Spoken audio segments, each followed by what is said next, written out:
indahnya oh bila kita bersama.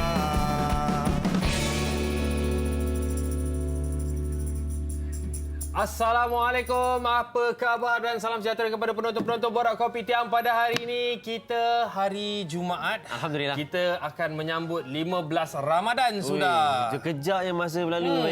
Ya Allah. Dan kita sambut Ramadan pula dalam time PKP ni pula kan. Jadi saya pun tertanya-tanya macam mana dengan keadaan 15 Ramadan yang akan datang ni, macam mana? Itulah Masal. Apa yang sebenarnya kita dah buat untuk 15 Ramadan ni? Apa yang kita dah capai? Betul tak kan? Betul tak? Adakah kita sudah sampai ke juz 15 ke apa ke sebagainya kan? Tapi nak katakan sebagainya, kita still nak maklum siapa-siapa nak berkongsi. Kau ada banyak macam aktiviti sepanjang Ramadan ni. Bolehlah kongsi kat kita orang kat Borak Kopi Tiam. Betul. Facebook ni siapa tengok live tu bolehlah kan? Betul. Dan sementara sekarang ni yang kita dah bebas untuk keluar ke sana ke sini. Tapi dengan urusan yang penting saja, anda semua haruslah ingat norma baru kita. Social distancing, pakai mask, pakai gloves, selalu pakai apa ni? Hand sanitizer. Hand sanitizer. Ni pun tak boleh. Ni jarak ni. Dekat sangat. Okey tak? Okey. Cantik, mantap. Baik. Jadi kena ingat, benda-benda ni amat penting supaya kita dapat menjaga dan kita dapat memutuskan rantaian COVID-19 ni yang telah lama menghantui kita ni. Betul. Tapi kita pun sebenarnya kena bersyukur juga sebab kita alhamdulillah perkembangan negara kita semakin baik walaupun kita mengejutkan pada awal PKP tu tiba naik sikit kan, tapi alhamdulillah dah turun balik. So apa-apa pun teruskan untuk kita berusaha. Yang siapa yang nak keluar bekerja tu yang tengah-tengah siap-siap ni, siap-siaplah, bawalah topeng semua. Ingatlah kita ni masih dalam PKP, tapi ada PKP bersyarat. Boleh dikeluar tapi still kena jaga diri, okey? Yes. Okey, sebut tentang bulan Ramadan kan. Paling saya rindu adalah bazar Ramadan. So sayangnya tahun ini kita tak dapat menikmati untuk membeli belah di bazar Ramadan. Tetapi anda semua jangan risau kerana pihak kami di Media Prima sempena bulan Ramadan ni, rangkaian TV Media Prima akan bawakan Juadah Setulus Ikhlas, iaitu sebuah platform buat semua peniaga bazar Ramadan. Jadi kita tahu kalau di platform ni ada online, jadi daftar sebagai vendor secara percuma di laman sesawang www.bharian.com.my/setulusikhlas atau www.obulan.com/setulusikhlas mulai 1 Mei. Kita dah boleh ni. Betul. Kita sarankan untuk anda semua untuk join ni sebab ini adalah satu platform yang boleh boost sales anda pada bulan Ramadan ni. InsyaAllah. Boost sales tu. Ya, of course lah. Tapi apa-apa pun rezeki milik Allah. Betul. Betul. Kita kena usaha dan mencuba. Jadi sekarang ni kita nak tengok tentang ramalan cuaca pada hari ini. Cuaca check. Kerana ramalan cuaca ni kadang-kadang penting juga. Kalau kita ada mengait dengan rezeki ni kan. Di Kuala Lumpur kita akan mengalami ribut peti. Itulah. Pagi tadi hujan juga sebenarnya. Shah Alam pula ribut peti juga. Jadi kepada rider-rider yang berada di luar sana yang alhamdulillah setakat ini masih lagi cuba untuk mengambil hati kita kan, nak bagi servis diorang yang terbaik kepada kita, yang kita order ni dalam macam-macam, kadang-kadang merepek pula tu waktu dia, especially kita. Pengantaran betul. Macam kita ni yang ada anak ni.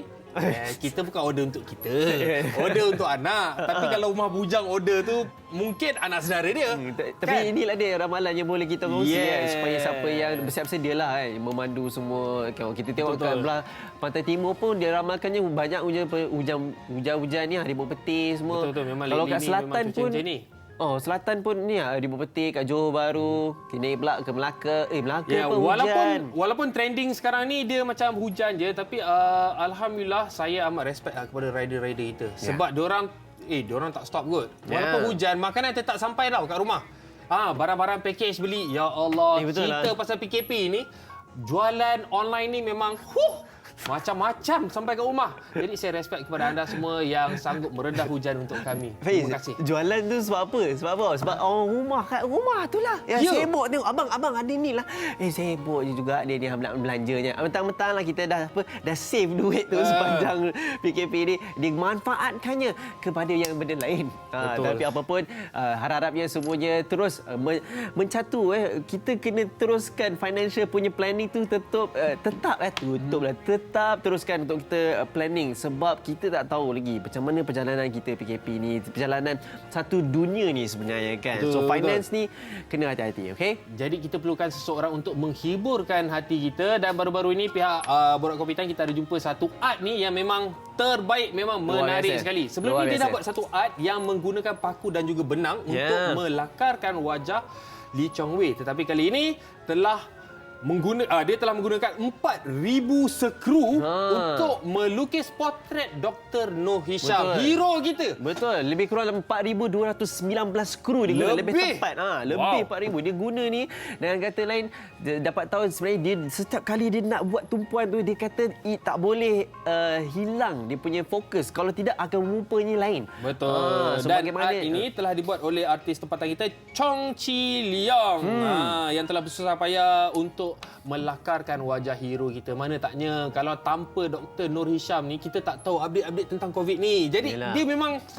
dia memang penting buat sekarang ni, memang penting untuk kita. Tapi seronoknya Faiz sebab doktor sentiasa rendah diri sebenarnya. Walaupun kita angkat dia, kita sayang dia, dia terus tetap kata ini adalah hasil kerjasama semua pihak kan. Dia kata memang itu yang membuatkan lagi semua orang tercuit hati kan. Sebab inilah yang kita katakan seronok untuk menyanjungi orang yang sedemikian. So itulah dia cara potret tu. Mana tahu Faiz buat baik-baik, saya pun boleh lukis awak. Ya ke? Okey, kalau nak tengok hasilnya dan inilah dia. Jadi anda sendiri tentukan dan nilaikan. Sama tak? Masya Allah. Sama kan? Hebat-hebat. Thank you, Chong. Ui, dahsyatlah. Harap-harapnya apa kita ni, sebenarnya PKP ni banyak juga orang berkarya sepanjang PKP ni. Orang ramai yang melukis, adanya buat dengan kreativiti, dengan skru. Kalau Anwar buat apa?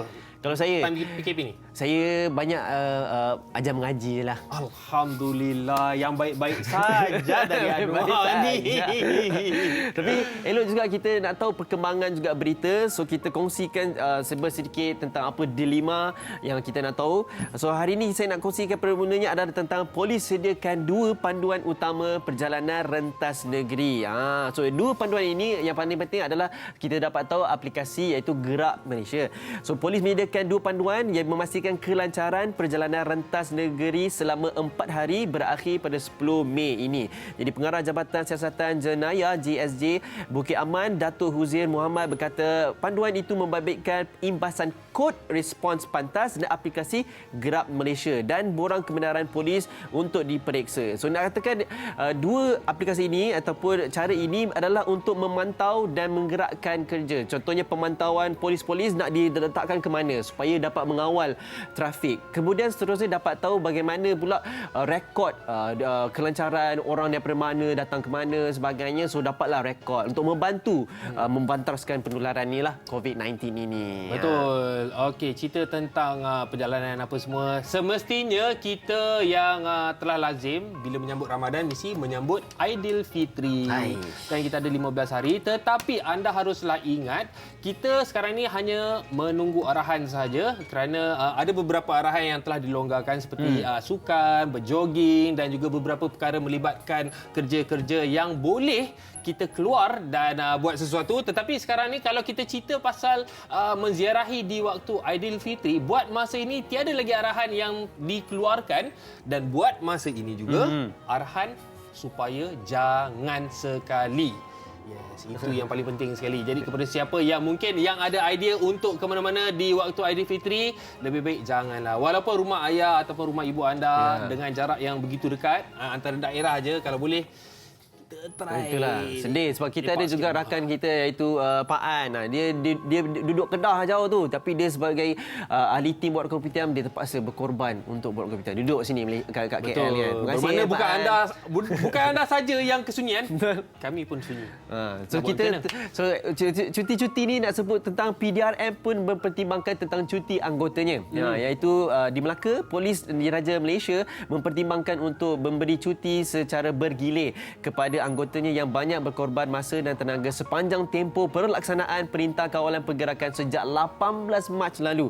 Jadi Pengarah Pengurusan Bukit Aman, Datuk Abdul Rahim Jaafar berkata pihaknya sedang meneliti perkara itu untuk diperbincangkan khusus untuk dijalankan sebelum sebarang keputusan dibuat. Jadi dikatakan kalau dulu adanya peratusan ni pun kita kurang dalam 10% lah dibenarkan untuk bercuti. So bergila-gila. Apa pun kita nak ucapkan terima kasih kepada pihak PDRM sebab sentiasa memberikan khidmat untuk menjaga Malaysia ni kan. Betul. Okey, tentang update-update di jalan raya. Plus baru-baru ini telah mengatakan bahawa mereka expecting lebih kurang 300,000 buah kenderaan di lebuh raya dan akan dijangkakan bermula pada hujung minggu ini seperti ada Hari Wesak, Hari Percutian dan juga ada beberapa kawalan yang telah dilonggarkan.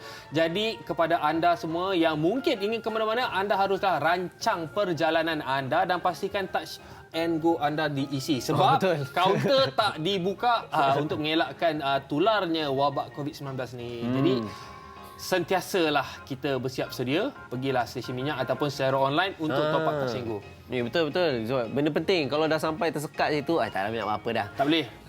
Tapi apa pun kita nak teruskan dilema seterusnya iaitu inisiatif CIDB bantu kurangkan beban kontraktor dan penggiat industri pembinaan. Jadi nak maklumkan di sini CIDB sudah melihat semula proses dan urus niaga yang berkaitan tentang penggiat industri dan memperkenalkan beberapa perubahan dalam tempoh jangka masa pendek dan panjang. Antara inisiatif itu termasuk penangguhan bayaran levy untuk projek swasta selama 2 bulan dan bagi projek yang bermula 1 Januari 2020 hingga 31 Mei 2020, kelonggaran syarat pendaftaran kontraktor dengan pengecualian keperluan mata CCD iaitu Continuous Contractor Development untuk pendaftaran baru bagi tempoh April hingga 2020. Dan ada juga di CIDB juga memberikan sedikit diskaun ataupun tentang latihan dan sebagainya lah. So apa pun kita next ada apa? Okey, next kita ingin bercerita tentang orang kata usaha kerajaan untuk membantu rakyat-rakyat Malaysia, tak kisahlah anda daripada background yang macam mana pun. Jadi baru-baru ini di pusat komuniti Sentul Perdana iaitu pusat komuniti yang menempatkan golongan gelandangan buat sementara COVID-19 ni telah menawarkan mereka bekerja dengan gaji bermula serendah RM1,200 dan temuduga ini akan dijalankan di pusat komuniti tersebut dan mereka yang berminat untuk mengubah hidup mereka bolehlah ambil bahagian dalam temuduga tu. InsyaAllah mana tahu ada rezeki kat situ, bekerja pula tu kan. Dapat mengubah kita punya hidup tu. InsyaAllah sama-samalah kita doakan supaya semua orang berjaya. Itulah, kita bersedih kan siapa yang ada yang dibuang kerja sebabkan PKP. Tapi apa pun tak ada peluang. Betul. Inilah peluang yang anda harus ambil. Itulah. Terus semangat sebab kita nak ceritakan juga sedikit ni tentang apa pelancongan antarabangsa jatuh 80% daripada PBB. Memang. Dia katakan jumlah kedatangan pelancong antarabangsa boleh merosot 60 hingga 80% tahun ini disebabkan inilah pandemik COVID-19 ini yang kata pertumbuhan pelancongan dunia hari ini. Jadi yang meninjau semula ramalan sebelumnya jauh lebih rendah. Tapi nak katakan dulu pun ada kes SARS dulu tahun 2003 jatuhnya 0.4% je. Tapi yang ini tahun ini diramalkan jatuh sampai ke 80%. Masya Allah. Memang kita harapkan semuanya bertabah. Siapa yang daripada penerbangan ke, siapa pelancongan, umrah, haji sebagainya, kita harap semuanya tabah. Mudah-mudahan tahun depan mungkin up balik. Betul, insyaAllah. Dan semestinya hari ini juga merupakan hari yang agak sedih untuk saya dan semestinya kepada mereka-mereka yang mengikuti perkembangan Datuk Haji Ismail Kamus yang telah menghembuskan nafas terakhirnya sebentar tadi dan semoga kita bersama-sama doakan yang terbaik untuk arwah dan keluarganya dan insyaAllah sama-samalah kita sedekahkan Al-Fatihah. InsyaAllah.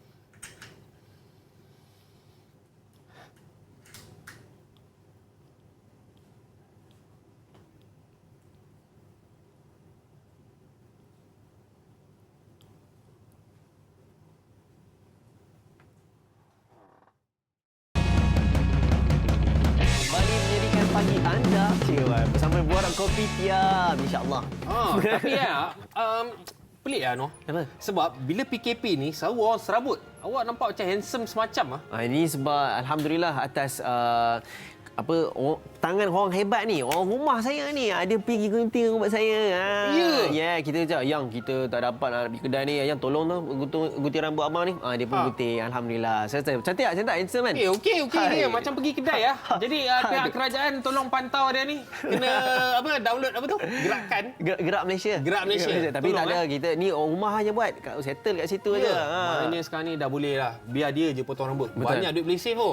Jimat. Tapi itulah sebut pasal kita dah disedia kat rumah-rumah ni kan. Ingat nak cerita pasal kat Bahrain. Apa cerita? Sebab kita ada bersama kita di talian iaitu Cik Aziz. Assalamualaikum. Cik Aziz Zainal. Apa khabar Cik Zainal? Apa khabar? Alhamdulillah. Waalaikumsalam warahmatullahi wabarakatuh. Ya, alhamdulillah. Okey, kepada penonton-penonton di rumah, Encik Zainal ni merupakan jurutera di Kementerian Kerja Raya Bahrain dan telah menetap di sana selama 13 tahun Ya, betul. Ya, jadi tuan, macam mana di Bahrain, Encik Zainal 15 hari berpuasa di Bahrain. Macam mana keluarga semua? Alhamdulillah kami sihat. Kita dah separuh jalan di bulan Ramadan ni. Diam tak diam. Jadi Encik Zainal, kalau kat Malaysia ni kita ada bazar Ramadan kan. Kat sana macam mana orang Bahrain ni beli juadah berbuka ni? Di Bahrain tidak ada bazar Ramadan tu sebenarnya. In fact malahan di suasana di waktu siang agak sepi. Tidak ada kedai ataupun kafe yang dibuka sehinggalah lebih kurang sejam lagi sebelum waktu berbuka puasa tu. So biasanya orang Bahrain ni dia lebih aktif pada waktu malam. So waktu malam ni dia orang adakan acara seperti gabga, satu gathering yang untuk makan-makan besar ni. Dan sekarang ni juga menjadi satu lumrah gabga ni dianjurkan dilangsungkan di hotel-hotel besar. Jadi memang tidak ada satu bazar untuk mereka membeli barangan makanan seperti di Malaysia lah.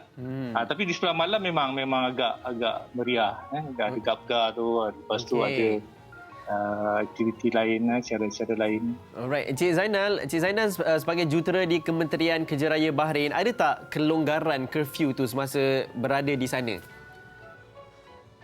Di sini tidak ada satu kawalan pergerakan. Walaupun ada ura-ura yang kerajaan Bahrain akan mengenakan partial curfew, tapi sebenarnya itu ternyata tak benarlah. Bukan saja di bulan Ramadan, tapi sebelum ni pun sebenarnya tidak ada. Kami agak bebas untuk keluar. Tidak ada sekatan jalan raya, tidak ada polis patrolling dan sebagainya. Bagaimanapun kami sangat-sangat dinasihati untuk duduk di rumah kalau tidak ada urusan penting, kalau tidak ada keperluan seperti keluar bekerja dan sebagainya. Lagipun kedai dan shopping mall kebanyakannya ditutup dan ada larangan untuk tidak berkumpul, melebihi daripada 5 orang. Jadi keperluan untuk keluar tu sebenarnya agak terbatas lah. Okey. So kalau Cik Zainal rasanya kalau keadaan di sana tidaklah seperti dululah kiranya, tapi cuma ada peraturan-peraturan yang guideline semua adalah disediakan Ada. Tapi the guidelines tu, garis panduan yang dikeluarkan tu adalah sebenarnya lanjutan kepada arahan-arahan yang dikeluarkan sebelum ni lah. Cumanya untuk bulan Ramadan ni ada arahan khusus seperti tidak boleh mengagihkan makanan, tidak boleh menganjurkan dan menyertai public iftar, gabga yang saya sebutkan tadi dan majlis-majlis lain. Samping tu tidak boleh mengagihkan makanan di tempat awam. Biasanya dia orang akan mengagihkan makanan di masjid-masjid. So itu tidak dibenarkan. Dan kios untuk pungutan zakat juga telah ditukar kepada electronic platform dan aplikasi. Masjid dan surau juga tidak dibuka lah sampai sekarang. Ni kalau kita tengok ni footage ni, kita kat mana ni sebenarnya? Ini kalau tidak, ini sekitar Bahrain. Tadi tu Bahrain International Exhibition and Convention Center, tempat mereka melakukan kemudahan facilities untuk ujian coronavirus lah. Ini kalau tak silap saya ni ada tempat segambar agak kurang. Okey, kalau kita nak cerita tentang tempat-tempat yang ada kat sana, ada tak pusat komuniti di mana rakyat Malaysia berkumpul ke, dan macam mana keadaan diorang semasa keadaan COVID-19 ni? Kami masih lagi bekerja, walaupun sekarang ni Kerajaan Bahrain telah menetapkan kebanyakannya untuk ibu-ibu untuk tinggal di rumah. So yang mana bekerja pun sekarang ni 50% bekerja di pejabat dan sementara 50% lagi bekerja dari rumah lah. So kami tidak lagi seperti kebiasaannya, biasanya kita akan di bulan Ramadan ni jadi tradisi rakyat Malaysia di sini, kami biasanya menganjurkan iftar beramai-ramai kalangan rakyat Malaysia. Tapi program ni memang nampaknya tahun ni memang kita tak buat lah. Dan even tahun lepas pun sebenarnya pertama kali kita Kementerian Kedutaan Malaysia di Bahrain menganjurkan Bazar Ramadan pertama kali. Dan sambutannya amat baik sekali. Tapi itulah, program seperti ini tak dapat kita jalankan. So sebenarnya tak ada apa-apa aktiviti lah sekarang, semua Sama lah kita kat sini. Tapi Cik Zainal, just nak tahu, kalau di sana ada tak macam perkembangan daripada kerajaan memaklumkan tentang adakah akan ada dilanjutkan sampai bila ke, ataupun ada tak dibenarkan semua bebas, nanti raya boleh ke, raya haji ke apa sebagainya, ada tak? Biasanya dia akan buat review setiap 2 minggu. Dan dan sepatutnya pada 7 hari bulan semalam dia akan keluarkan satu arahan barulah sekiranya ada lah. Kalau tidak ada, maknanya kita akan meneruskan lanjutan daripada arahan-arahan sebelum ni lah. Contohnya pada kalau tak silap saya pada 23 April yang lepas, sebelum tu 2 minggu sebelum tu kedai-kedai dibuka. Yang kedai-kedai yang non-essential pun dibuka. Tapi selepas tu ada arahan terbaru yang mengatakan okey, kedai-kedai ni akan ditutup semula. So kita setiap 2 minggu tu kita terpaksa tengok balik apa arahan terbaru yang dikeluarkan oleh Kerajaan Bahrain.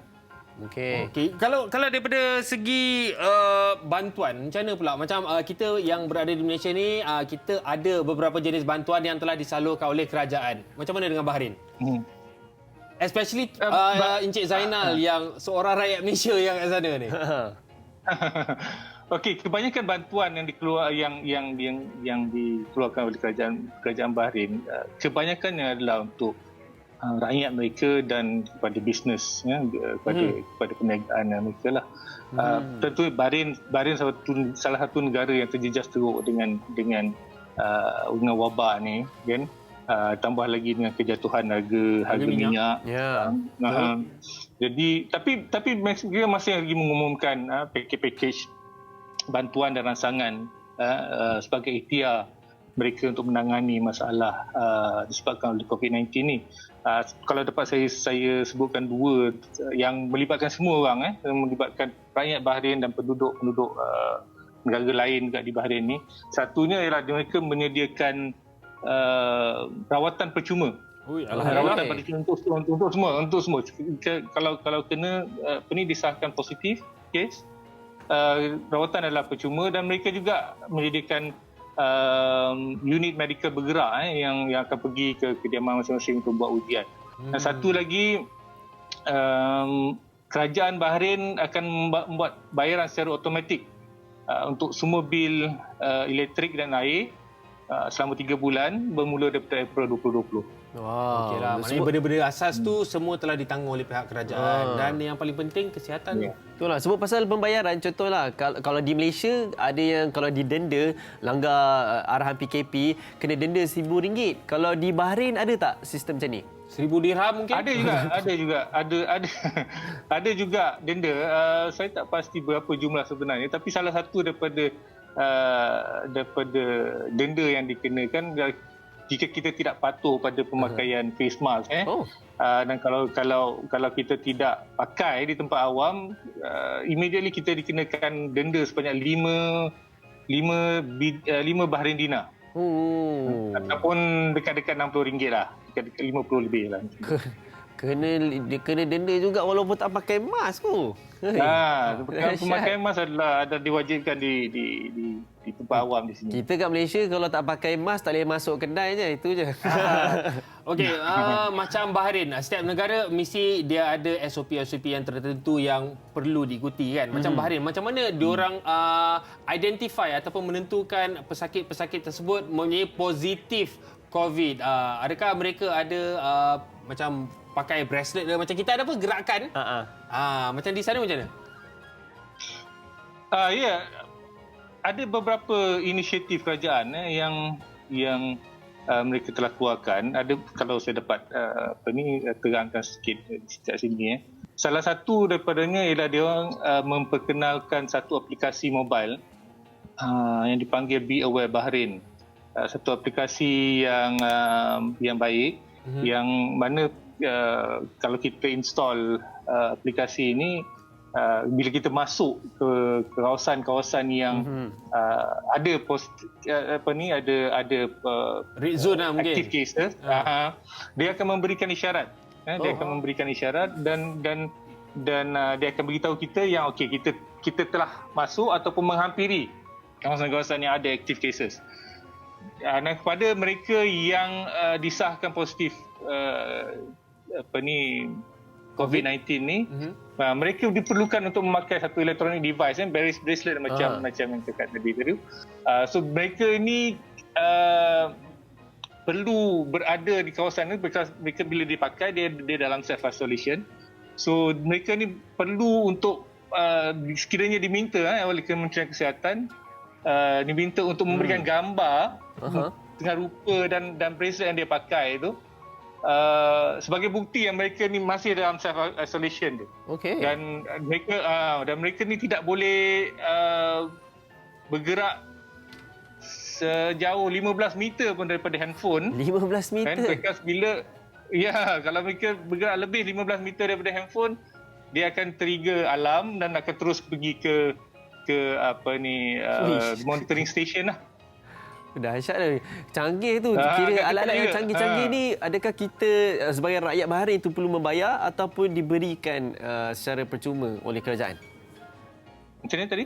Kalau boleh ulang kan peralatan ataupun rawatan sebagainya, mereka kena beli sendiri, keluarkan duit sendiri ke ataupun diberikan? Itu semua percuma. Itu semua percuma. Okey. Daripada segi apps tu, inisiatif ataupun digesa ataupun dipaksa oleh kerajaan untuk dapatkan aplikasi tu?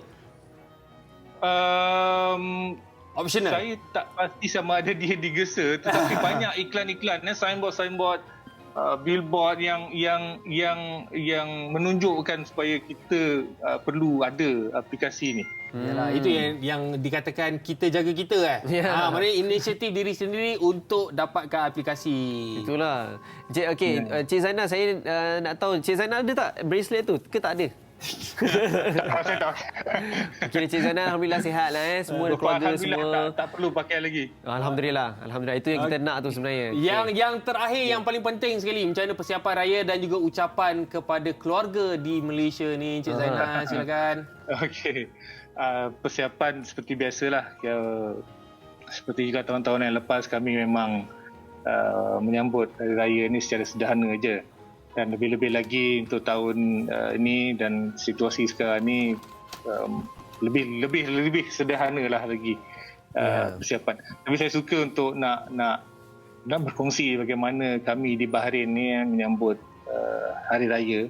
Biasanya kami akan berkumpul pada hari raya pertama tu dan solat sunat Aidilfitri di sama ada di kediaman duta besar ataupun di clubhouse yang berhampiran dengan kediaman duta. Sebab itu kami akan berjamu selera, kami akan mengambil gambar dan sebagainya. Dan di sini juga sebenarnya cuti hari raya itu selama 3 hari. Jadi hari-hari cuti tu, hari-hari cuti dan hujung minggu biasa sambailah ke ke akhir Syawal. Kita akan penuhkan dengan rumah terbuka lah dan sebagainya. Jadi meriah lah. Walaupun kami komuniti yang kecil di Bahrain, tapi kami sangat rapat dan kenal satu sama lain. Jadi sambutan hari raya itu ada meriah. Ucapan, jangan lupa ucapan Cik Zainal. Ucapan, okey. Saya terima kasih banyak. Saya nak mengambil kesempatan mengucapkan selamat berpuasa terutama kepada anak saya Christina Masya yang sekarang ini berada di tahun akhir pengajian beliau. All the best to you, love. Juga kepada adik-beradik saya dan anak saya dan sanak saudara di Selangor, di Port Dickson, di Batu Pahat dan Johor Bahru, rakan-rakan di Bahrain dan di Tanah Akhir, di Selangor, di Negeri Sembilan dan di Johor. Kami di sini sentiasa merindui dan menyayangi kamu semua. Kalau boleh saya nak ucapkan selamat hari jadi kepada kakak saya Haji Aziz Zaini. Dalam gambar ni ada tak tadi? Ada rasanya tapi ni gambar Malaysia belum. Haji Aziz Zaini dan adik saya Azian yang menyambut ulang tahun kelahiran mereka pada semalam, kakak saya, dan pada 4 hari bulan yang lepas. Semoga kita semua berjaya mengharungi saat-saat getih dan sukar ni. InsyaAllah. Dengan penuh tabah. InsyaAllah semoga semua ni akan berakhir soon dan menjalani satu norma kehidupan yang baru yang lebih baik, insyaAllah. InsyaAllah. Amin. Terima kasih Encik Zainal yang berada di Manama, Bahrain. Harap-harap semuanya baik di sana. Sampaikan salam kami kepada keluarga dan juga rakyat Malaysia di sana juga. Terima kasih Encik Zainal. Selamat berpuasa. Assalamualaikum. Terima kasih banyak. Assalamualaikum warahmatullahi wabarakatuh. Dia ada satu pepatahan. Dia mengatakan di mana saja anda berada, kat mana hati itu berada, di situlah rumah kita. Walaupun dia berada jauh di Bahrain kan, tetapi hati dia dengan keluarga dia ada kat situ kan. Jadi Bahrain itu adalah rumah dia. Itulah. Dia di bumi kita dipijak tu, di situlah langit dijunjung juga. Alamak. Berpujangga. Wow. Tapi Faiz, sebelum kita nak teruskan lagi, kita nak sambung lagi. Tapi kita berehat seketika. Tapi sebelum itu nak diingatkan kepada anda semua yang mana yang sakit, mungkin ada cara untuk tidak membatalkan puasa anda? Mungkin? Betul? Sebentar lagi. Lepas ni.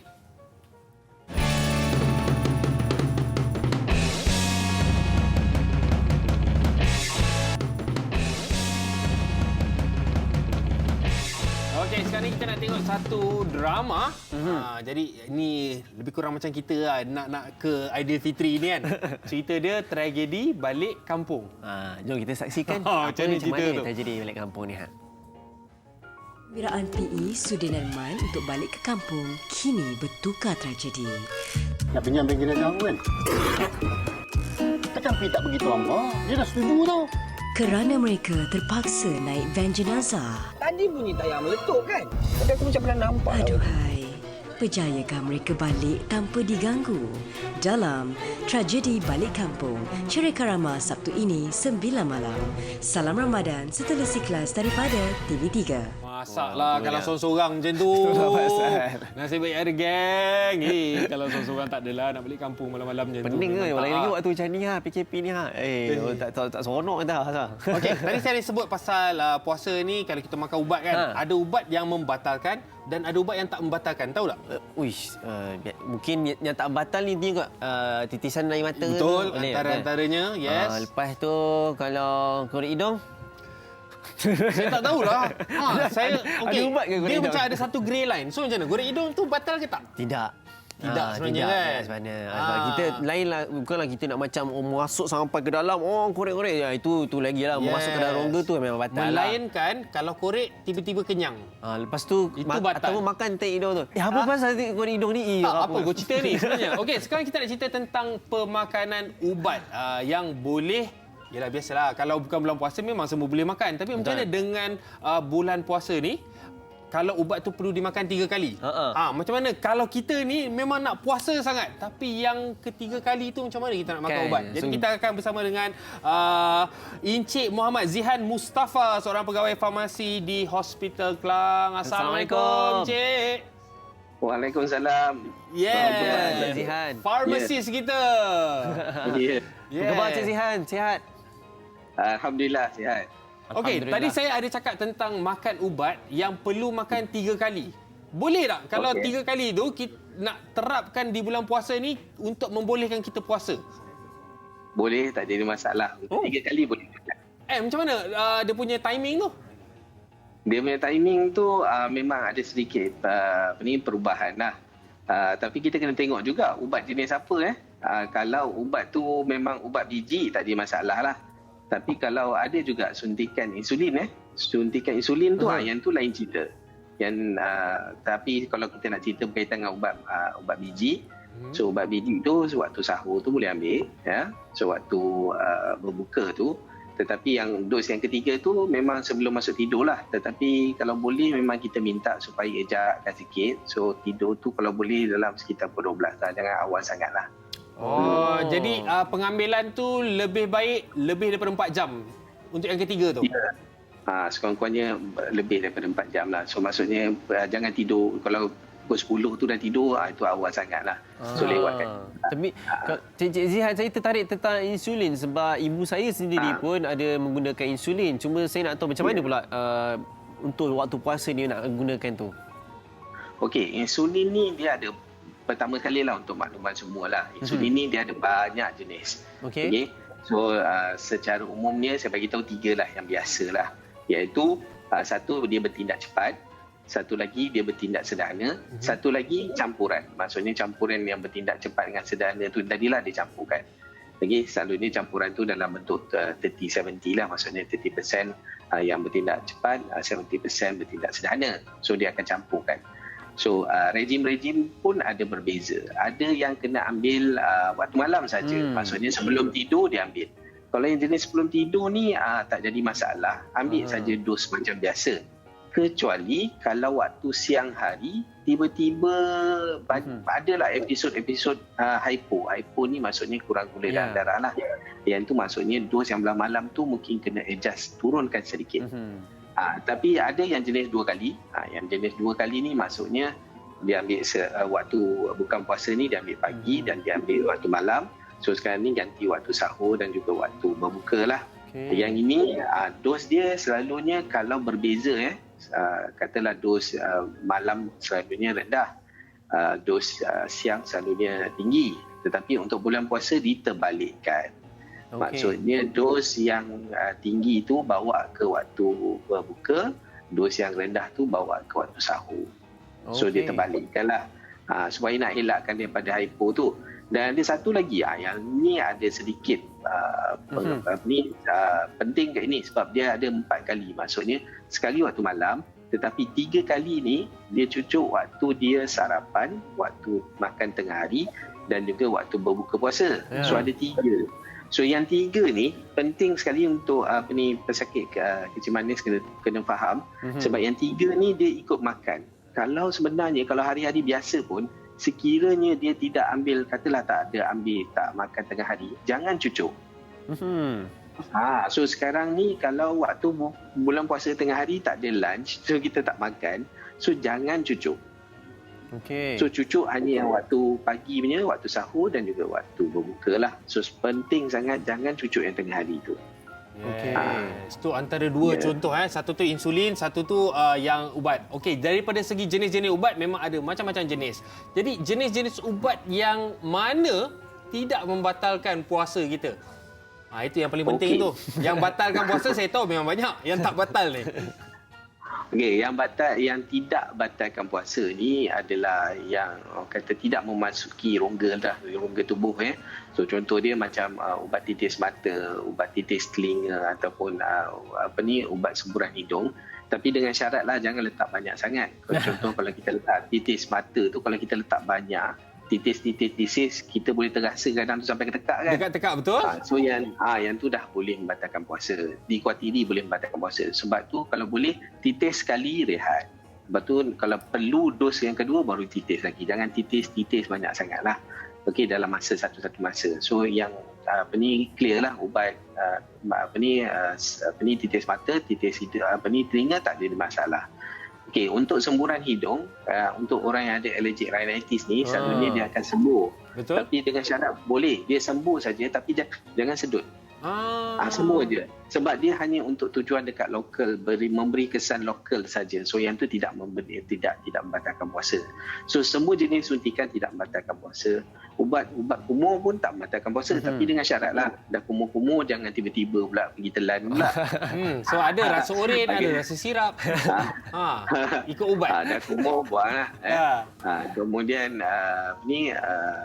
ubat Kalau inhaler, ubat bius. Untuk inhaler ni memang satu benda yang sentiasa dipersoalkan lah. Tapi untuk makluman, memang inhaler ni ada dua pendapat. Okey, ada di kalangan alim ulama yang berpendapat bahawa ia membatalkan puasa. Tetapi ada juga yang mengatakan ia tidak membatalkan puasa. Tapi melalui perbincangan lanjut, nampaknya lebih lagi yang tidak membatalkan puasa ni lebih diterima. Alhamdulillah. Dengan alasan-alasan yang memang telah dibincangkan bukan sahaja alim ulama tetapi juga golongan profesional kesihatan. Oleh sebab itu setakat ini sekiranya kita terpaksa menggunakan inhaler pada waktu berpuasa, maka ia kalau mengikut pendapat kita boleh juga terima bahawa ia tidak membatalkan puasa. Sebab inhaler pun ada dua jenis. Satu kita panggil pelega, satu lagi kita panggil pencegah. So yang pencegah ni selalunya memang kena ambil 2 kali satu hari. So dia ada asma ke, tak ada asma ke, tak ada serangan asma ke, dia kena ambil juga. So yang tu tak ada masalah. Ambillah waktu sahur, ambillah waktu berbuka, tak ada masalah. Tetapi yang kita risaukan adalah pelega. Pelega ni kita ambil bila emergency, maksudnya bila kita dapat serangan asma, so kita kena ambil. So kita tak tahu bila kita kena serangan asma. Kalau kena serangan asma waktu berpuasa, maka kalau kita gunakan tidak membatalkan puasa lah. So jangan risau bab tu. Hanya untuk orang asma ni nak tambah sikit lagi, sebenarnya kalau kita tahu faktor yang menyebabkan kita dapat serangan asma, kalau kita elakkan maka kita tak dapat serangan asma. So itu yang kita kena titik beratkan. Kita kena tahu faktor pencetus pada asma tu. Contoh dia, kalau sekarang ni mungkin nak raya banyak nak kemas-kemas rumah, berhabuk dan sebagainya kan. Yang itu elakkan. Maksudnya kenalah pakai tutup hidung ke, ataupun suruh orang lain lah yang buat. Ya, kalau orang menyapu kat dapur, kita duduk kat ruang tamu. So kita kena jauhkan lah. Ataupun benda-benda yang ada unsur macam kapet, ataupun binatang peliharaan, dia punya bulu-bulu tu semua lah. So benda-benda macam tu boleh mencetuskan serangan asma. So kalau kita elakkan, so kita tak ada serangan asma, so kita tak pakai ubat tu lah. Jadi kesimpulan dia, kenapa kena kemas rumah waktu Ramadan? Kenapa tidak sebelum? Itu menjadi satu persoalan. Okey, lagi satu saya ada. Jenis-jenis ubat. Macam mana kalau ubat tu dimasukkan melalui pinggul? Yang itu boleh membatalkan puasa. Oh, itu boleh? Yang melalui kalau melalui tubuh ya, ataupun melalui, ada juga yang jenis pessary ni masuk melalui kemaluan wanita, yang tu semua boleh membatalkan puasa lah. Tapi walau bagaimanapun, kalau kita tengok pun benda ni bukan dalam penggunaan emergency. Ya, kalau macam pessary itu pun bukan emergency. Hanya mungkin yang dubur tu pun sebenarnya tak adalah emergency. Kita boleh gunakan bukan waktu siang lah. Maksudnya boleh gunakan selepas kita berpuasa dan juga sebelum kita habis waktu sahur tu. Ya. So memang tidak menjadi masalah lah. So yang kita takut yang emergency yang kita terpaksa nak pakai ni, terutamanya yang inhaler tu tadilah. Encik Zihan, mungkin Encik Zihan boleh kongsikan tak siapa yang nak dapatkan consultation tentang pengambilan ubat ni semua, ada tak tempat yang boleh kita hubung ke? Konsultasi online setakat ni daripada klinik-klinik kesihatan ataupun daripada hospital yang mana pesakit yang memang regular lah, maksudnya pesakit-pesakit yang ada hypertension, diabetes, penyakit NCD ni, mereka boleh buat panggilan telefon ke hospital atau klinik tersebut lah. Tetapi kalau dia nak tanya berkaitan dengan ubat-ubatan, sebenarnya pihak Kementerian Kesihatan dia dah sediakan satu pusat panggilan, kita panggil sebagai Pusat Panggilan Farmasi Kebangsaan. Okey. Di talian 1-800-88-6722. Okey. Saya ulanglah. Boleh. 1-800-88-6722. So yang itu adalah Pusat Panggilan Farmasi Kebangsaan. So orang awam boleh telefon waktu office hour 8 pagi 5 petang extended Jumaat lah. Itu nak tanya berkaitan dengan ubat-ubatan boleh. Tapi jangan tanya pula appointment saya boleh adjust tak? Appointment tak boleh adjust. Okey, hanya itu. So maksudnya ada pegawai farmasi daripada Hospital Kuala Lumpur yang memang kita punya presenter dia kat sana lah. So dia akan memberi jawapan, dan kita sekiranya tak boleh bagi jawapan waktu tu, dia akan carikan information dan dia akan telefon semula untuk bagi jawapan yang betul. Ya, itulah dia antara cara yang anda boleh buat. Jangan lupa salin nombor telefon tadi, penting tau. Okey, terima kasih kepada Encik Sihan. Sama-sama. Yes, Alhamdulillah banyak pencerahan yang telah membuka mata saya pada hari ini. Sebab kadang-kadang kita tak boleh elak sakit. Bukan kita nak kan. Dan benda ni penting juga sebab orang risau tentang puasa, risau juga tentang kesihatan. So macam mana kan? So Alhamdulillah Maqasid Syariah kita sentiasa ada je panduan untuk kita beramal dan juga jaga kesihatan kita. Dah kan? keluar bahasa Arab dia. Sedap. Dia kalau nak tahu kan, orang Arab ni biasa yang saya kenal kalau bawa datang Malaysia, saya bagi makanan Malaysia dia mesti suka. Ui. Yes, especially semprit. Semprit. Apa semprit tu macam mana tu? Dia okey, dia kalau kita nak cerita pasal kuih ni memang ada macam-macam jenis kuih. Tapi Malaysia ni saya pasti kuih semprit ni memang semua orang suka.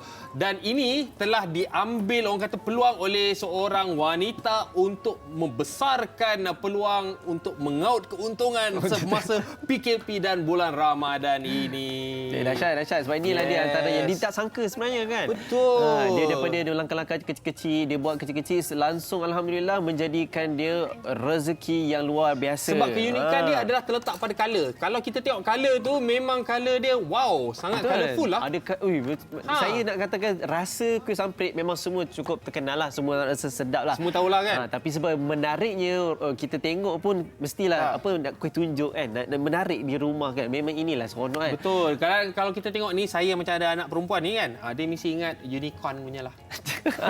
Jadi dia akan boost lagi sale dia. Tahniah kepada anda semua. Dan sekarang kita ada tetamu kita yang ingin membincangkan tentang topik yang paling penting, pemakanan. Kita dan pemakanan kita yang cukup menarik sebenarnya. So kita nak persilakan adanya Dr. di Fazli Rahim Assalamualaikum. untuk bersama kita. Assalamualaikum.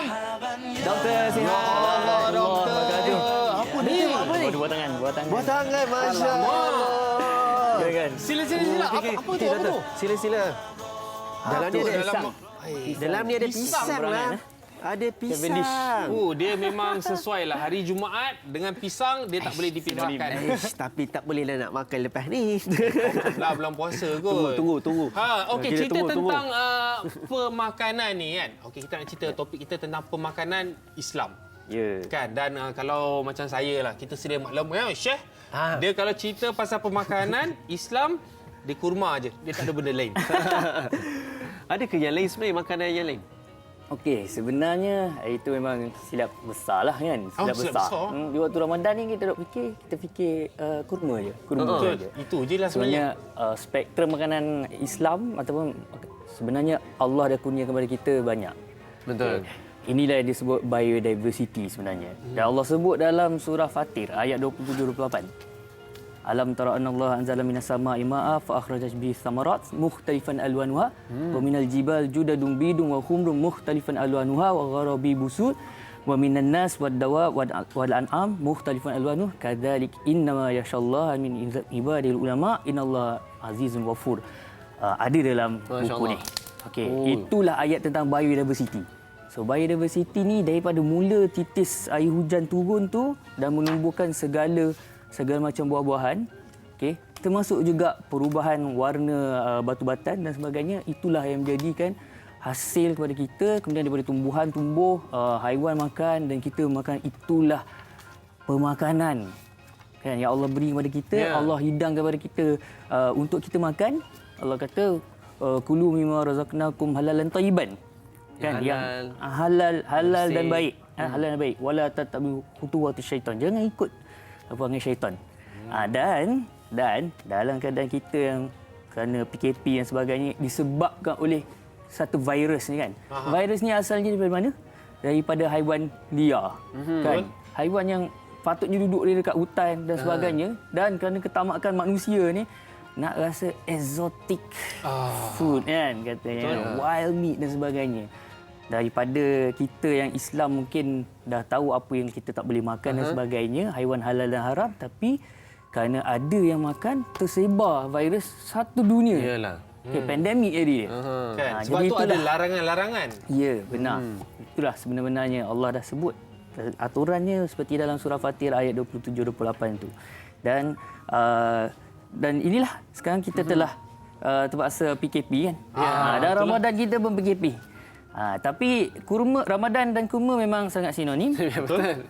Tapi saya nak highlight sebenarnya kurma tu kerana dalam sunnah, dalam hadis dan sebagainya disebutkan apa yang kita mengikuti sunnah Rasulullah. Tapi kalau di alam Melayu ni, Nusantara ni sebenarnya kurma kita ialah pisang. Sama. Ya. Kandungan kita pisang, potasium ataupun kalium tu paling tinggi dalam pisang dan kurma. Dan juga buah-buahan syurga kita sebut. Buah-buahan yang disebut dalam Al-Quran. Betul, so, kebanyakannya tinggi potasium. Tinggi kalium. Kalium bahasa Melayu, potasium English. Doktor, kita dapati doktor pun menulis buku inilah hasil. Dan ada 6 topik kat dalam ni. Cuba 6 bahagian. 6 bahagian. Cuba cerita sikit bahagian-bahagian yang ada dalam buku ni. Buku ni ada 40 bab yang bercerita tentang biodiversity itulah, sumber-sumber yang boleh menjadi makanan kepada kita. Bermula daripada unsur bumi, mula dengan air. Kita ikut ayat tadi. Mula dengan air, kemudian garam, kapur dan seterusnya sehingga bab ke-40 ialah madu. Produk haiwan. So ada 6 bahagian. So bahagian tu saya bersama-sama Prof Dr. Amin Abdullah yang sewaktu itu ialah profesor kluster keselamatan makanan, food security, Majlis Profesor Negara. So saya sangat berterima kasih kerana beliau merupakan bekas dekan saya jugalah. Sewaktu saya buat PhD sebenarnya Prof Aminat adalah dekan sewaktu itu. Jadi Prof Aminat adalah the expert, pakar bidang makanan, di situ, dan sahabat saya Dr. Wan Nasruddin ini ahli tafsir.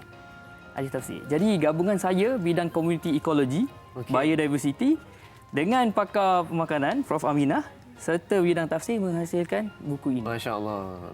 Gabungan pakar-pakar. Ya. Buah fikiran daripada Ustaz Zazan. Okey. Jadi dia seolah-olah orang kata falls in place kan. So maksudnya dalam buku ini banyaknya menceritakan tentang makanan yang kita memang makanlah sebenarnya. Ya. Dan ada tak panduan yang sebenarnya kita perlu digalakkan ambil dalam buku ini juga? Semua buku ini disusun setiap bab ditulis oleh 12 orang. 4 orang bidang makanan, 3 orang bidang haiwan, 3 orang bidang botani ataupun tumbuhan, seorang bidang alam sekitar dan seorang ahli tafsir. So gabungan kami ni kita integrasikan, kita sepadukan ilmu tu. Jadi setiap bab tu kita tulis bermula daripada taksonomi ayat, mula daripada ayat yang berkait ataupun dalil nakli yang ada, ayat-ayat Quran ataupun hadis. Kemudian kita bawakan dia punya taksonomi dia. Masya-Allah. Taksonomi dia. Secara sistematik, bahan ni apa, nama kalau spesies, nama spesies dia apa dan sebagainya. Kemudian kita terangkan secara ekologi dia, fiziologi dia dan sebagainya sehinggalah ia menjadi bahan makanan dan petua-petua yang biasanya diamalkan. Kalau kita cerita tentang bab makanan ni di Nusantara. Tadi kita cerita pasal pisang. Yang terkejutnya dia ada kandungan yang lebih kurang macam kurma. Sebenarnya pisang ada pengganti dia. Macam mana pula dengan tembikai? Tu pun favourite orang Malaysia. Tembikai, ya betul, tembikai. Jus tembikai sedap. Jus tembikai memang sedap. Ada kita biasa dengar kan orang lama-lama kata jangan makan tembikai bila tengah panas-panas, lepas dah penat bermain dan sebagainya, jangan terus ambil tembikai makan nanti demam.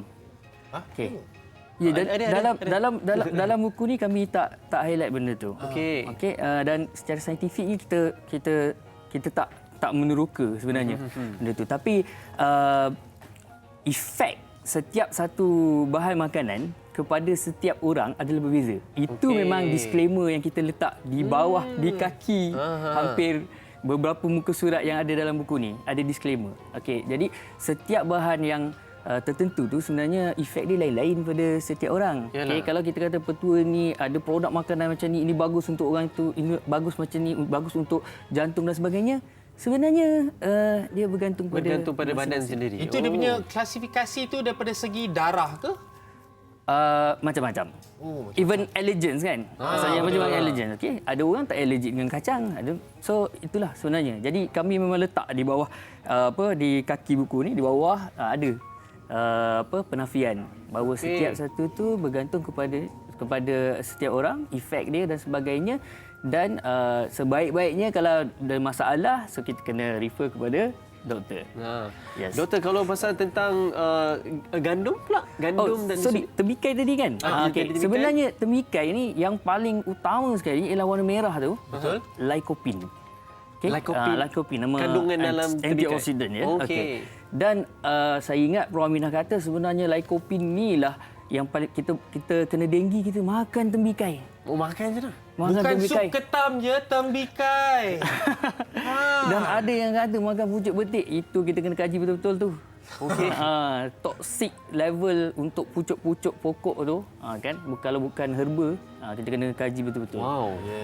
Jadi mungkin saya ingat ada satu kes yang ada kanak-kanak meninggal kan dibagi makan something macam itulah.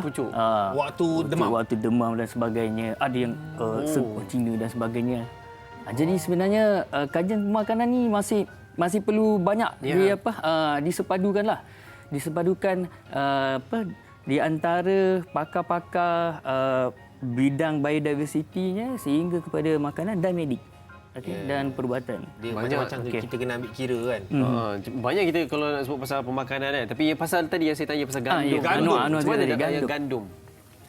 Gandum waktu PKP ni roti gania paling laris lah kan. Ya, of course. Okey. Jadi itulah dia hasil gandum kan. Okey, gandum memang bagus, kita ada sebut dalam buku ni. Okey, antara bijirin yang terawal dalam section bijirin. Dan gandum sebenarnya bila dimakan dengan bali, okey, dan ada satu formula yang dipanggil talbina yang Rasulullah amalkan. Tapi campurannya 3. Okey, 3 tidak lebih daripada 3. So gandum. Apa yang kami dapat sebenarnya daripada hasil penyelidikan buku ni, kita sebenarnya tak boleh sembarangan campur makanan, dan maksimum setakat yang Rasulullah campurkan tidak lebih daripada 3 campuran.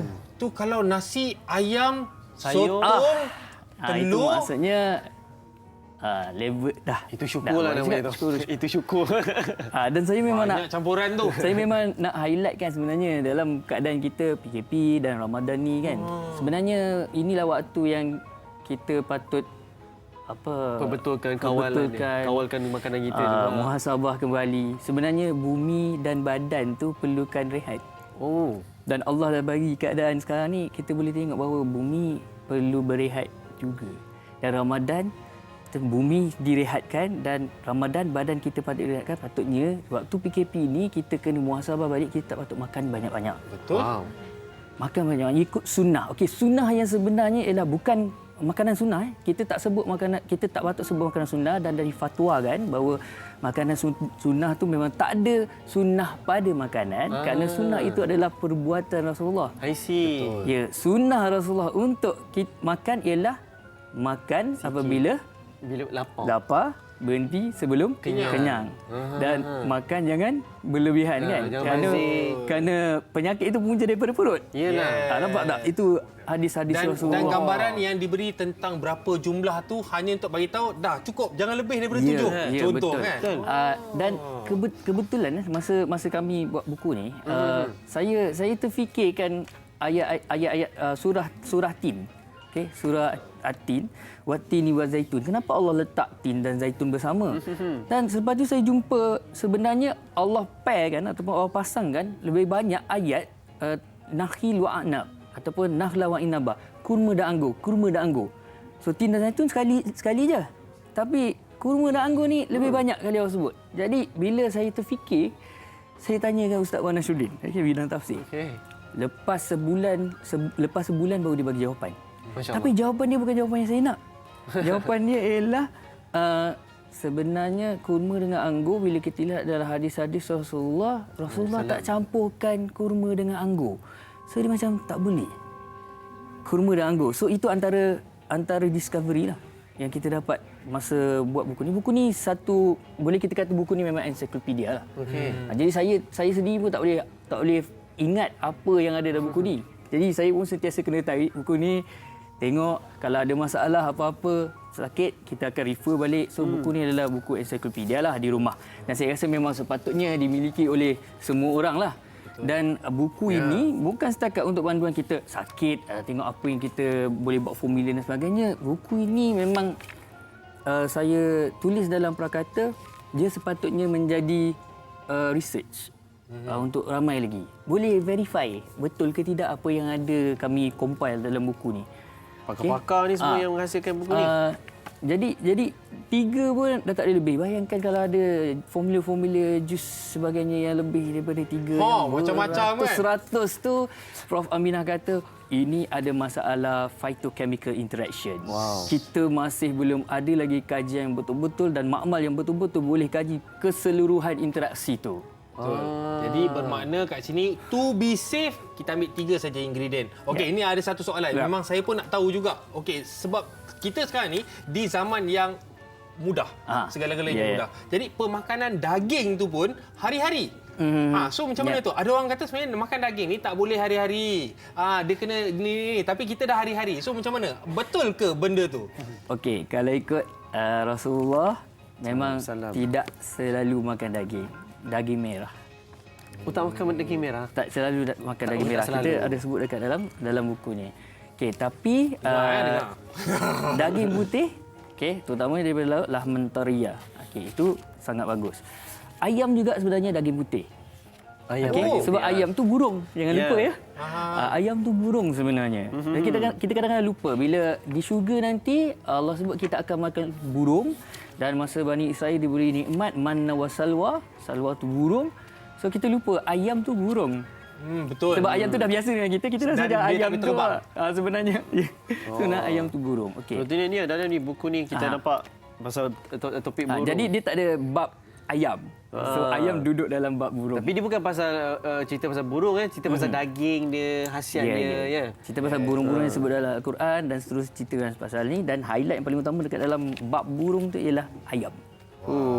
Okey, jadi nasihatlah dalam 7 hari seminggu tu daging consumption tu dalam anggaran berapa kali seminggu? Dinasihatilah. Okey, untuk yang muda-muda insya-Allah dia boleh bakar semula kan. Dan kalau yang memang pergi gym tu dia nak build up, kita tahulah itu keperluan protein kan. Keperluan protein. Tapi kalau yang dah umur macam saya ni, 4 series dan sebagainya. 4 series ke? Dah. Nampak macam lagi muda dah saya. Dah. Sparingly lah perkataan dia kan. Kalau boleh seminggu sekali kalau nak sangat. Okey, nak makan steak kan.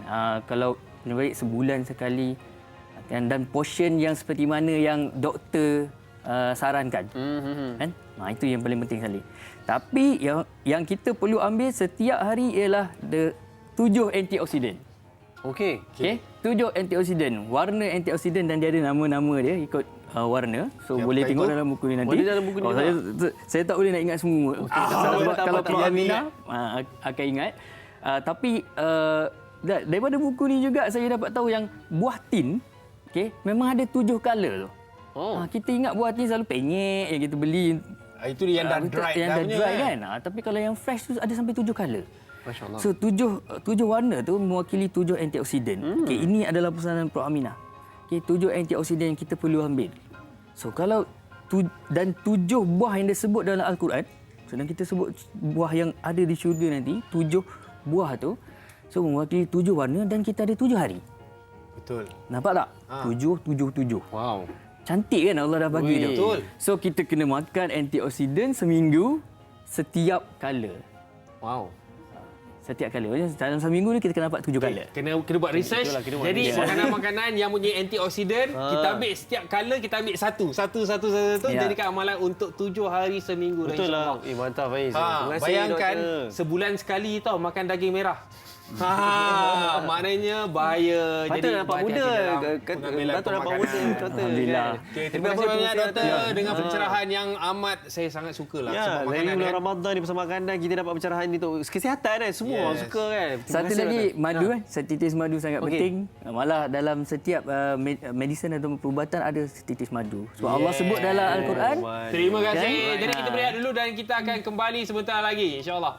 Terima kasih, doktor. Wow, macam-macam madu tu yang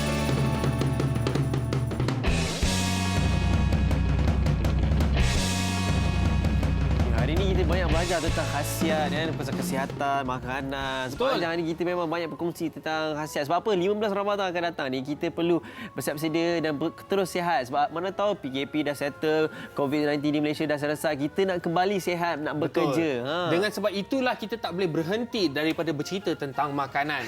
Yes. Dan sekarang ni kita akan bersama dengan chef kita yang akan mengajar kita satu resepi yang memang sesuai sangat sebab bulan Ramadan ni Ya. mesti setiap rumah penuhlah kurma. Memang tak ada masalah nak buat masakan ni. So, Jadi kita bersama Yus. dengan Chef Yus. Assalamualaikum. Hai, Waalaikumsalam. Ya, itu dia chef daripada Dapur Bujang. Okey, nak tanya sikit tentang kurma ni. Kan? Aha. Resepi ni senang tak untuk kita buat? Resepi ni agak memang sangat senang untuk dilakukan di rumah. Okey. Bukan saja orang kata macam ibu ataupun anak-anak pun boleh buat. Cantik, itu yang kita nak tu. Betul. Sebab kita nak kongsi tentang kuih bakar kurma. Ya. Yus, boleh cerita sikit tentang yang kuih bakar kurma ni? Maksudnya macam mana? Apa cara Macam mana dia? kita nak buat ni? Okey, untuk kuih bakar kurma ni sebenarnya sangat simple, iaitu kita perlukan tepung gandum, tepung pulut, air, santan dan kurma sahaja. Ini adalah bahan-bahan yang kita perlukan. Okey. Okey, yang ini adalah kurma, tepung gandum, Alright. tepung pulut, Okey. okey, minyak masak, gula merah, gula putih, garam, santan dan air. Ada 9 saja. Settle. Ingredient yang perlu ada. Saya panggil ni bengkang, betul ke? Bengkang. Yes, betul. Dia adalah bengkang. Oh, yelah. Come on lah bro, Yeah. orang kampung. Orang bandar tak tahu ni. Tapi So, kita tengok ni cara dia lah, yang kita dah olah sebab dia sebenarnya kuih bengkang dia tak campur dengan tepung pulut, tapi yang ni kita campurkan dengan tepung pulut untuk rasakan kekenyalan dia. Biasanya kita campur apa kalau tak ada tepung pulut tu? Ke memang tak dicampur langsung? Memang tak ada tepung pulut, dia sekadar tepung gandum sahaja. Okey. Jadi kurma ni kalau kita tahu biasa kurma kan keras, lepas tu dia kering. Yang ni perlu kita rendam ke macam mana ke? Tak perlu, kita just perlu buang biji dia, kemudian kita lenyekkan sekejap sebab nanti kita akan blendkan dia. Kita akan kisahkan dia juga. Yes.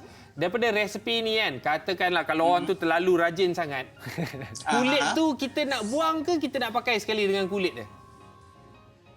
Better kita pakai sekali sebab bila kita buang, dia tak ada rasa kurma tu. Nanti bila kita pakai kulit dia sekali, dia akan rasa kekenyalan tu, and dia punya keras-keras kulit kurma tu ada tergigit. I see. Okay. So next ni kita nak panaskan dah, masuk dalam acuan lah ni. Yes, ni kita dah panaskan, kita masukkan dalam acuan, kita letakkan sedikit bijan. Ya, biasa kita tengok kan macam kalau kita pergi kedai kuih bakar pandan. Itu memang normal lah. Itu normal lah. Yang ni kita dah olah sedikit lah.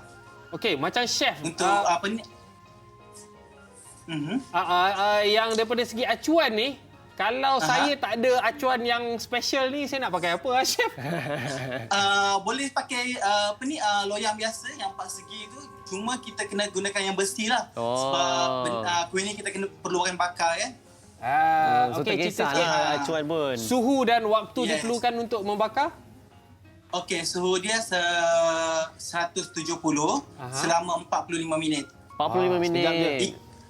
Tapi itu ikut pada acuan yang kita gunakan lah. Sebab macam acuan yang saya guna ni kan dia bentuk bunga, dia kecil-kecil sikit. So dia senang nak masak. Betul. Kalau kita buat dalam loyang yang besar tu, dia mungkin dalam masa sejam atau sejam 10 minit. Kita kena pantau, kena tengok selalu lah, supaya tak terlebih terbakar ke apa ke. Just kalau tak nak pantau pun tak apa, kita just set timer je lah. Okey. Kan nama pun kuih bakar. Jadi kalau terbakar sikit apa salahnya? Barulah crunchy-crunchy Yes. sikit. Next, kita ada satu resepi yang memang sesuai untuk kanak-kanak, iaitu puding koko kurma. Okey, chef, macam mana nak buat dia? Okey, untuk puding koko kurma ni pula, ni kita olah sebabkan ramai kanak-kanak yang tak suka makan kurma. Betul, So, kita susah. campurkan ke dalam, kita tukar buat puding. Okey, bahan-bahan dia sekarang air, kurma, agar-agar tali, susu pekat, air, susu cair, madu, garam dan sedikit serbuk koko. Wow, madu pun ada kan. So, Okey, daripada madu pun. serbuk koko tu, kalau saya pakai coklat bar boleh ke? Dia nanti dia akan jadi lain sikit rasa dia lah, sebab serbuk koko ni dia macam mengentalkan kan. Kalau kita pakai coklat bar tu, kita terpaksa nak cairkan dia lagi. So nanti dia bila dia masuk dekat dalam agar-agar, dia akan jadi macam terlebih cair. Agar-agar tu dia takkan keras. Okey. So ada elemen jugalah dia jadi daripada elok jadi puding, dia jadi sup. Itu yang kita tak nak tu. So kita ni kita cairkan dulu agar-agar, kita panaskan terus masak dia. Agar-agar dia. Dan then kita campurkan dengan susu lah. Setelah dia cair tu kita campurkan dengan susu. Kalau susu pekat manis boleh tak? Susu pekat manis kita memang ada guna, tapi untuk ke dalam acuan pertama yang nak kita jadikan puding tu, kita kena guna susu cair jugalah. Okey. Setelah tu kita bagi dua. Kita bagikan dua bahagian. Satu bahagian kita buat putih, satu bahagian nanti kita nak letak dengan serbuk koko. Dia sebenarnya kalau warna coklat tu dia lagi budak-budak. Wow, coklat. Ya, betul. Yes, betul. Kalau ni kita tengok campurkan serbuk koko. Kemudian kita campurkan dengan susu pekat untuk rasakan koko tu, sebab kita tak nak gunakan banyak sangat gula. So kita gantikan dengan susu pekat. Okey, tadi kalau kita cerita tentang gula, kalau daripada koko pula, macam ada orang mungkin tak suka koko, dia suka perisa lain. Boleh ke? Adakah Okey, kalau sebenarnya kita boleh gantikan ni sebagai selain daripada koko, kita boleh gantikan pisang. Pisang tu kita lenyek-lenyekkan dia. Setelah kita lenyekkan, baru kita campurkan ke dalam adunan. Mangga boleh tak mangga? Mangga dia agak lari sikit lah. Rasa dengan kurma tu dia tak kurang kena sikit lah. Okey. Dia macam kita cerita tadi lah, dia punya pairing-pairing. Ada yang kena, ada yang tak kena. Dahsyat lah. Apa yang dahsyat kita kena tahu juga macam mana pairing-pairing tu, baru kita tahu. Kalau tidak main letak je tak sedap lah kot kan. Okey, daripada segi chef, daripada segi chef yang cipta resepi ni, dia perlukan trial and error tak? Yes. Mestilah kan. Dia memang kena ada try and error lah ya, supaya kita tahu mana satu yang combination bahan ni dengan bahan A, bahan A dengan bahan B, dia kena atau tak. So, Yus, ni dia perasan ni tadi kita dah sejukkan yang bawah coklat tadi tu. Lepas tu kita baru letak atas tadi tu. Kita kena sejukkan yang coklat tu dulu, and then kita kena garis-gariskan dia, buat satu garisan dia. Nampak macam tadi yang kita garis-gariskan dia untuk orang kata macam bila kita potong tu dia tak terlari. Kalau kita tengok gambar ni memang Telio lah saya ni. Jadi macam mana agaknya kalau saya terlupa macam mana nak buat ni, nak tengok balik resepi ni chef. Okey, kalau nak tengok ni kita ada dekat kita punya post dekat kita punya IG. Dapur anak bujang _ Dapur anak bujang _ Kat IG apa? Don't play. Kalau kat Facebook? Kat Facebook boleh tengok dekat Facebook saya, Yus Jaizan, YUZSJAIZRAN. Okey. Tadi saya cerita dapur anak bujang _ Belakang tu dia ada nama baru, Don't Play. Yeah. Ingat lelaki tak pandai masak. Come on lah. Dah terbukti air tangan lelaki ni lebih memukau. Betul lah. Yes. Saya ingat lagi kek yang Yus bagi saya untuk air jadi dulu. Yo, sedapnya yo. Tapi ni bulan Ramadan ni pula. Dia nak minta pula.